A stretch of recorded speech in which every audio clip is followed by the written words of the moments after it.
അഭിമന്യ മുല്ലക്കാട്ട് പിതാവേ, ബഹുമാനപ്പെട്ട വൈദികരെ, സമർപ്പിതരെ, പ്രിയപ്പെട്ട കുടുംബാംഗങ്ങളെ, 2 Corinthians chapter 9 verse 15 അവർണ്ണനീയമായ ദാനത്തെക്കുറിച്ച് കർത്താവെ അങ്ങേക്ക് സ്തുതി.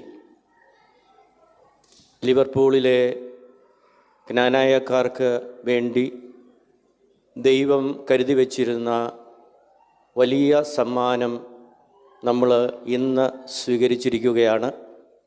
ദൈവത്തിന് നമുക്ക് നന്ദി പറയാം. ലിവർപൂൾ അതിരൂപതയുടെ 2 മെത്രാപ്പോലിത്താമാരോട് നാം അതിയായി കടപ്പെട്ടിരിക്കുന്നു. സിറോ മലബാർ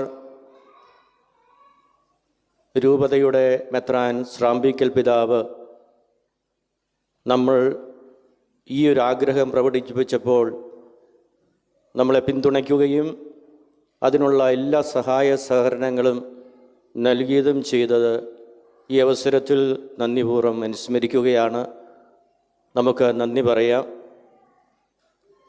ഒരു മോശയെപ്പോലെ ഇംഗ്ലണ്ടിലെ ജ്ഞാനായക്കാരുടെ കൂട്ടായ്മയ്ക്കും മിഷനും വേണ്ടി ത്യാഗപൂർവം പരിശ്രമിച്ച ബഹുമാനപ്പെട്ട സജിയച്ചൻ്റെ പ്രവർത്തനങ്ങളെ നമ്മൾ ഓർക്കുന്നു.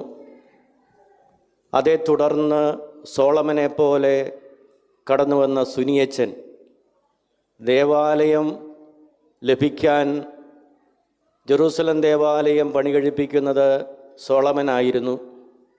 പക്ഷേ അതിനു മുമ്പുള്ള പ്രവർത്തനങ്ങൾ നടത്തിയത് ദാവീദായിരുന്നല്ലോ. അപ്പോൾ ഒരു സോളമനെ പോലെ ഈ ഒരു ജ്ഞാനായ മിഷൻ്റെ ഒരു ദേവാലയം ലഭിക്കാൻ ബഹുമാനപ്പെട്ട സുനിയച്ചൻ്റെ കഠിനമായ പരിശ്രമം, വിവേകപൂർവമായിട്ടുള്ള ആലോചനകൾ, അതെല്ലാം ചേർന്ന് വെച്ചപ്പോൾ നമ്മൾ ചരിത്രത്തിന് സാക്ഷികളാവുകയാണ്. 2025 സാർവത്രിക സഭ ജൂബിലി വർഷമായി പ്രഖ്യാപിക്കുമ്പോൾ അതിൻ്റെ ആഘോഷങ്ങളിലേക്ക് നമ്മൾ കടക്കുമ്പോൾ ജ്ഞാനായക്കാരെ സംബന്ധിച്ചിടത്തോളം 2025 ചരിത്രപരമായി 2 പ്രത്യേകതകളുണ്ട്. മുമ്പ് മുല്ലക്കാട്ട് പിതാവ് സൂചിപ്പിച്ചതുപോലെ കോട്ടയം വികാരിയത്ത് തെക്കുംഭാഗർക്ക് വേണ്ടി ലഭ്യമാകുമ്പോൾ അതിനുവേണ്ടി പരിശ്രമിച്ച് വികാരിയത്തിൻ്റെ അപ്പസ്തോലികയായി തിരഞ്ഞെടുക്കപ്പെട്ട അല്ലെങ്കിൽ തെക്കുംഭാഗർക്കായിട്ട് ലഭിക്കുമ്പോൾ മാക്കി പിതാവായിരുന്നു വികാരി അപ്പസ്തോലിക. അപ്പോൾ മാക്കി പിതാവ് ധന്യ പദവിയിലേക്ക് എത്തിയത് ഈ 2025 അത് ജ്ഞാനായക്കാരെ സംബന്ധിച്ചിടത്തോളം, കോട്ടയം രൂപതാംഗങ്ങളെ സംബന്ധിച്ചിടത്തോളം വലിയ ഒരു ദൈവാനുഗ്രഹത്തിൻ്റെ അടയാളമാണ്.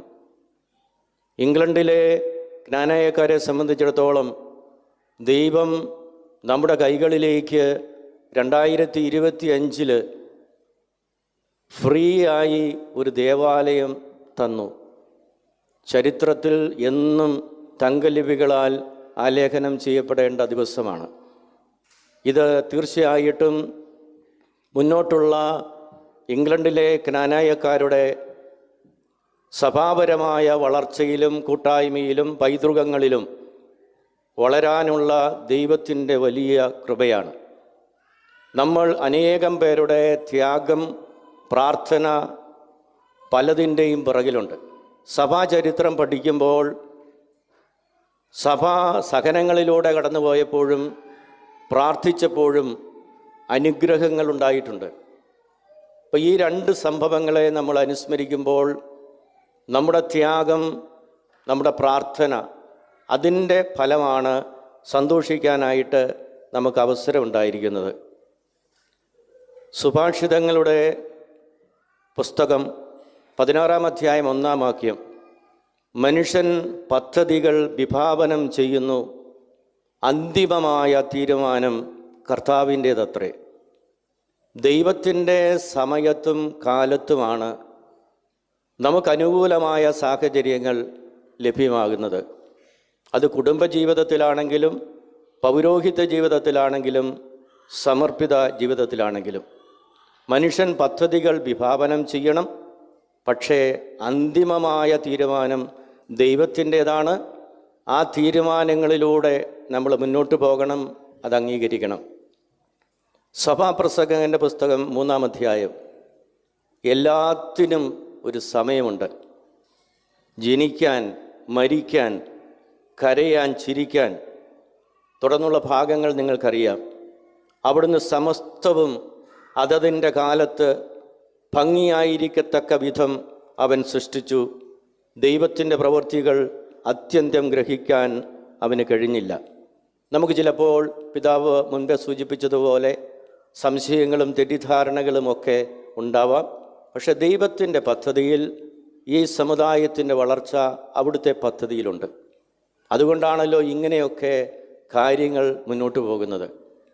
അതുകൊണ്ട് എനിക്ക് ഒന്നാമതായി പറയാനുള്ളത്, ഈ ലിവർപൂൾ അതിരൂപത വളരെ നിർലോഭമായി മറ്റ് നമ്മളായിരുന്നെങ്കിൽ ഒരു പണപരമായിട്ട് എന്ത് കിട്ടും, റിയൽ എസ്റ്റേറ്റ് രൂപത്തിൽ അതിനെ കണ്ട് വിറ്റ് കാശാക്കാൻ നമ്മൾ നോക്കിയേനെ. പക്ഷേ ഇതാ ഒരു അതിരൂപത ഒരു കത്തോലിക്ക സമൂഹത്തിന്, വിഭാഗത്തിന് വേണ്ടി, ജ്ഞാനായക്കാർക്ക് വേണ്ടി ഇത് വലിയ ദീർഘനാളത്തെ ലീസിന് തരാനുള്ള സന്മനസ് കാണിച്ചു. നമ്മുടെ ത്യാഗം നമ്മുടെ പ്രാർത്ഥനയുടെ ഫലമാണ്. ഞാൻ മുമ്പ് സൂചിപ്പിച്ചതുപോലെ സുനീച്ചനൊക്കെയും നിങ്ങൾ കൈകാരന്മാർ, അതുപോലെ തന്നെ കമ്മിറ്റിക്കാർ, ഡീക്കൻ അനിൽ, അവരെല്ലാം വളരെ സമർത്ഥമായി ഒരു ടീം പോലെ പ്രാർത്ഥിച്ചൊരുങ്ങി അതിനു വേണ്ടിയിട്ടുള്ള ക്രമീകരണങ്ങൾ നൽകി. അതുകൊണ്ടാണ് ഇത് യാഥാർത്ഥ്യമായി തീർന്നിരിക്കുന്നത്. അപ്പോൾ നമ്മൾ പങ്കുവയ്ക്കുന്നൊരു സമൂഹമാണ്. ശരിയാണ്, ജ്ഞാനായ സമുദായത്തിൻ്റെ DNA എന്ന് പറയുന്നത് എൻഡോഗമിയാണ്. പക്ഷേ നമ്മളൊരു പങ്കുവയ്ക്കുന്ന സമൂഹമാണ്. നമ്മൾ സഹായിക്കുന്ന, സന്മനസ്സുള്ള, ഔദാര്യമുള്ള ഒരു കമ്മ്യൂണിറ്റിയാണ്.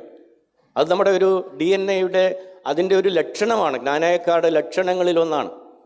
അതുകൊണ്ട് ആ സുഹൃതത്തിൻ്റെ പേരിൽ കൂടിയാണ് ഈ ലിവർപൂൾ അതിരൂപതയിലെ പിതാവ് നമുക്കിത് നൽകുന്നത്. അതുകൊണ്ട് ഈ പങ്കുവയ്ക്കൽ എന്നുള്ള സവിശേഷമായിട്ടുള്ള നമ്മുടെ പ്രത്യേകത നഷ്ടപ്പെടുത്താൻ പാടില്ല.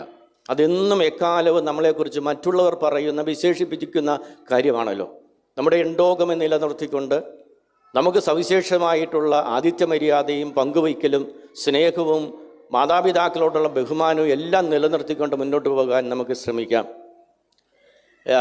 നിങ്ങൾ ഇരിക്കുന്ന സ്ഥലം ദേവാലയത്തിൽ ഹൈക്കലയാണ്. ഇവിടേക്ക് വരുമ്പോൾ അത് മധുബഹയാണ്, അത് അൾത്താരയാണ്. അപ്പോൾ ഹൈക്കലയിൽ ആളുകൾ കൂടുതലുണ്ടാവണം.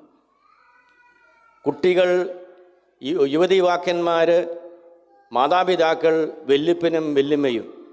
ഹൈക്കലയിൽ ആളുകൾ കൂടണം. ഹൈക്കലയിൽ നല്ല മനുഷ്യരുണ്ടാവണം. എന്ന് പറഞ്ഞാൽ കുടുംബജീവിതത്തിൽ നല്ല കുടുംബജീവിതം നയിക്കുന്നവർ, മക്കളും കൊച്ചുമക്കളുമൊക്കെയായി ഈ ദേവാലയത്തിൽ, ഈ ലിവർപൂളിൽ, ഇംഗ്ലണ്ടിലെ വിവിധ സ്ഥലങ്ങളിൽ ഹൈക്കലയിൽ ആളുകളുണ്ടാവണം. ഇനി ഹൈക്കലയിൽ നിന്ന് നമ്മൾ ബലിയർപ്പിക്കുമ്പോൾ കാർമ്മികനായ വൈദികനാണല്ലോ ബലിയർപ്പിക്കുന്നത് നമുക്ക് വേണ്ടി, നമ്മൾ ഒരുമിച്ച്. അപ്പോൾ ഈ ബലിപീഠത്തിൽ, അൾത്താരയിലും ആളുകളുണ്ടാവണം.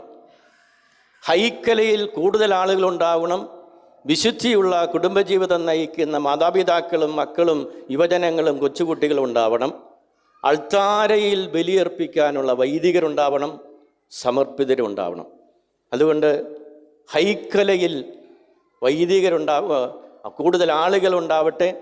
വിശ്വസിക്കുന്ന, പ്രാർത്ഥിക്കുന്ന മക്കളുള്ള, വിശുദ്ധിയുള്ള മാതാപിതാക്കൾ ഹൈക്കലയിൽ നിറയട്ടെ എന്ന് പ്രാർത്ഥിക്കുകയാണ്. അതോടൊപ്പം തന്നെ അൾത്താരയിൽ ബലിയർപ്പിക്കാനായിട്ട് വൈദികർ കൂടുതലുണ്ടാവട്ടെ. സമർപ്പിത ജീവിതം നയിക്കാൻ ഇംഗ്ലണ്ടിൽ നിന്ന് കൂടുതൽ ആളുകളുണ്ടാവട്ടെ. നമ്മുടെ ബഹുമാനപ്പെട്ട വൈദികരെല്ലാവരും വളരെ സന്തോഷത്തോടെ പല മിഷനിൽ സേവനം ചെയ്യുന്നവരാണ്. അവരെല്ലാവരും ഇവിടെ സന്നിഹിതരാണ്. ത്യാഗപൂർവമാണ് നമ്മുടെ വൈദികരെല്ലാം അവിടെ സേവനം ചെയ്യുന്നത്. അപ്പോൾ ഇതൊരു കൂട്ടായ്മയായി വളരെ നന്നായിട്ട് മുന്നോട്ട് പോകുമ്പോൾ ഒരു ദേവാലയമെന്ന് കാണിച്ചു കഴിഞ്ഞു. ഇവിടെ കൂടുതൽ പ്രവേശന കൂദാശകൾ ഉണ്ടാവണം. ഈ ദേവാലയത്തോടും ഈ മിഷനോടും ചേർന്ന് മാമുദീസായും സ്ഥൈര്യലേപനവും വിശുദ്ധ കുർബാനയുമാകുന്ന പ്രവേശന കൂദാശകൾ ധാരാളമായിട്ടുണ്ടാവണം. ഇവിടെ വിശുദ്ധ കുർബാനകൾ ഉണ്ടാവണം. ഇവിടെ കുമ്പസാരം ഉണ്ടാവണം. ഇവിടെ വിശ്വാസ പരിശീലന ക്ലാസ്സുകൾ ഉണ്ടാവണം. അങ്ങനെ വിവാഹ ജീവിതത്തിലേക്കും കുടുംബജീവിതത്തിലേക്കും പൗരോഹിത്യ ജീവിതത്തിലേക്കും സമർപ്പിത ജീവിതത്തിലേക്കും കൂടുതൽ ആളുകൾ ഉണ്ടാവട്ടെ.